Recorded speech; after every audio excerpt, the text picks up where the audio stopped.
What is currently happening, programs? Welcome to the Grid VR, where I'll be bringing you this week's news in virtual reality. It's Saturday, the 2nd of March 2019, and all I can say this week is, I see noises. We've got HoloLens 2 projections in press, Varjo headsets step up the specs, Cyan Inc publishes Z, Final Assault, Five Nights at Freddy's, something about and much more. Today, I'm going to cover off the main events to keep you in the loop. So stay locked, enjoy, and welcome to the Grid VR.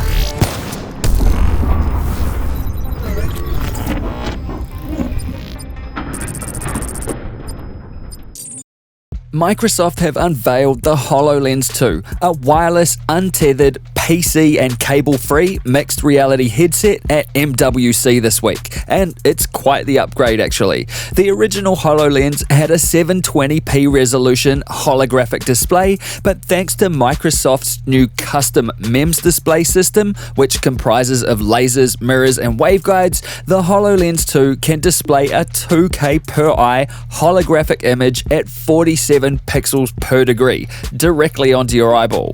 HoloLens 2 has double the field of view area of the HoloLens 1, which had a lowly 34 degree field of view, at approximately 52 degrees field of view. There's eye tracking, which, believe it or not, tracks your eyes and allows you to log in via a biometric iris scan. An Azure Connect sensor array tracks your hand gestures and can also offload some of the processing to the cloud. Yep, to the cloud.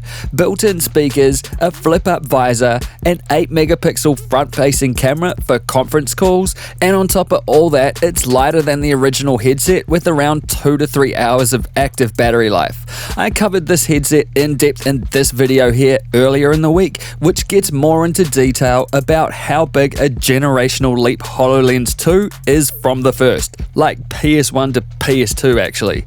The video also includes info on how Microsoft really are pushing the absolute limits of what's possible with display technology right now, which begs the question, how can Microsoft make something like this and also this? Unfortunately, this device will only be on sale initially to enterprise customers looking to train employees later in 2019.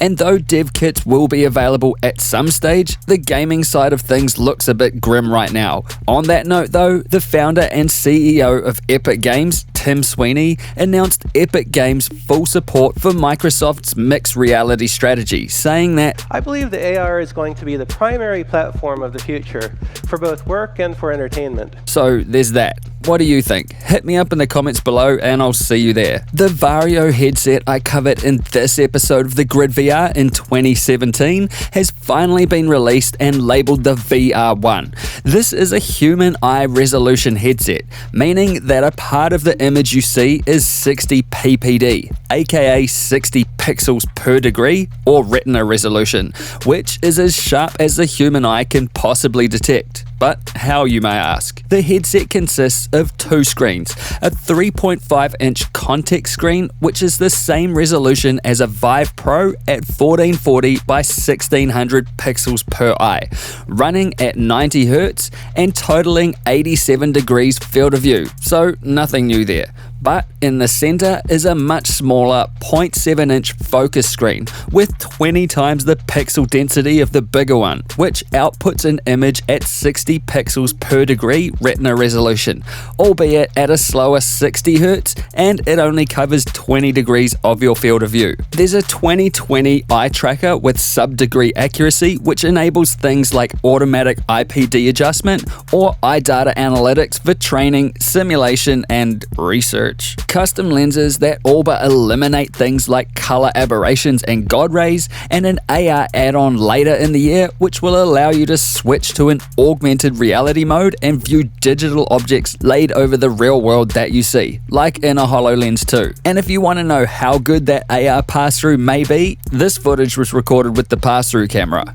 All this equates to the clearest and undisputably sharpest image, provided you are looking straight ahead, that we'll see from a VR headset in the near future. And me personally, I can't wait to try realistic photogrammetry environments like you can see in this episode of the Grid VR on a headset like this. It uses Steam 2.0 tracking, though at double the weight of a Rift or Vive, and with programs needing a GTX 2080 Ti minimum just to run the demos, and landing at $6,000 or $1,000 per year if you're like poor. This HMD is certainly targeted at enterprise customers like Audi, Volvo or Volkswagen for now. Even still, while this is way out of my wallet range, the Varjo VR-1 gives us a strong indication that right now, we really are at the start of what VR headsets are capable of, so stay locked. Over to software, Undead Citadel is an action-adventure VR RPG title from Dark Curry. This is listed as being an innovative hybrid physics-based combat game with a full 10-hour plus single-player campaign through a huge apocalyptic fantasy environment with 10 plus levels. Carve out your path with over 40 different close combat weapons, including swords, axes, warhammers, maces, shields, longswords, or your own fists. And if fists aren't your thing, then rage against the undead with various ranged weapons like javelins, bows and arrows, or blow them back to hell with explosives. Use a range of potions to do things like slow down time, bolster your strength, or do things like freeze your enemies and then have your way with them. There will also be a horde mode where you can fight off waves of necropolized foes, and it is a seated, standing, or room scale VR experience. Undead Citadel will be out in 2019 on Rift, Vive, WMR, and PSVR, and you can stay locked here for updates. And briefly, Cyan Ventures, the publishing arm of Cyan Inc, who made Myst, Riven, and Abduction, are publishing a game from Eager and SkyMap Games called Zed. Announced in November last year, but with a brand new trailer up, Zed is a story of an aging artist, lost in regret and the haze of dementia. You must reassemble the artist's fragmented memories through a surreal world laid with unexpected narrative and bittersweet story. Not a lot to go on at this stage, and no pricing or firm release date just yet, but Zed will be released as a flat PC game and have Rift and Vive support at some stage in spring this year. Final Assault is a World War II themed real-time strategy online multiplayer game from Phaserlock Interactive, where you command jeeps, tanks, artillery, and aircraft in large-scale ground-to-air battles. Control is the order of the day, and your execution will rely on the reflexes you possess and your strategic capabilities in this action-packed, war-ridden, tabletop wartime tale. Trade your mouse and keyboard for VR motion controllers to direct your units and lay waste to the opposite end of the map.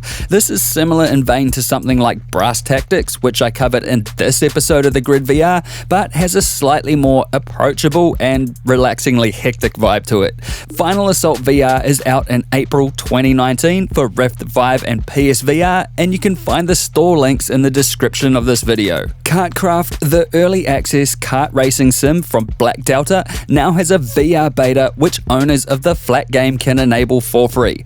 Tear around the tiny tracks as a first-class kartian with the first place podium on your mind, and feel the pixel G's on a sub-vehicular terrain like you were digitally there, which you will be. Kart Kraft is $20 on Steam for Rift, Vive, and WMR headset owners, and it supports gamepad, keyboard and mouse, or steering wheel. And though it is early access and has its quirks, whether you're a kart aficionado or just slumming it in the kart enthusiast club like me, then the links you'll need are down below in the description of this video. Also, the BBC VR Hub and Passion Animation Studios are bringing a 12-minute animated Doctor Who action-adventure experience to VR sometime in the near future. Step inside the TARDIS alongside Jodie Whittaker as she reprises the role of the 13th Doctor, and help her on an exciting adventure as you find yourselves at the center of the action facing some deadly threat. Following an article in November last year where the dev of Five Nights at Freddy's, the jump scare teddy bear terror, confirmed a VR game in the works with Steelwool Studios, an ESRB rating popped up and then was taken down that seemingly confirms Five Nights at Freddy's Help Wanted is very close behind you. Virtual Spaceport is a creative building game for VR where you construct your own spaceport out of blocks and defend it from pesky enemies who apparently don't like blocks for whatever reason. A free demo is up on Steam, or you can get the full game for $13.50 if the demo grabs you by the blocks. The Kingdom Hearts VR experience, which I covered on this episode of the Grid VR, is available now on PSVR. So if you're a fan of the franchise and you want to find out more about that one or any of the other topics I've covered today, as always, all the links are in the description. Oh, and Vertimate will get an official Leap Motion support, and if you don't know what that means, then you probably shouldn't know what that means, but the links are in the description. And finally, Palmer Luckey, the founder of Oculus, was this week unfollowed by the Oculus Twitter account.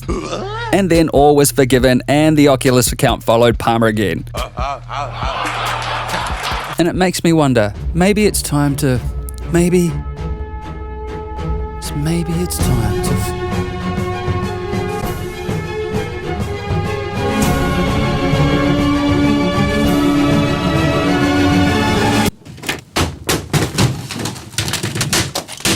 And that's this week on the Grid VR. You can help support this channel by grabbing exclusive rewards on Patreon, and if you like this video, then crush that like button, have your say in the comments below, and hit the XO logo to subscribe if you wanna. I'll see you in the next one. Peace!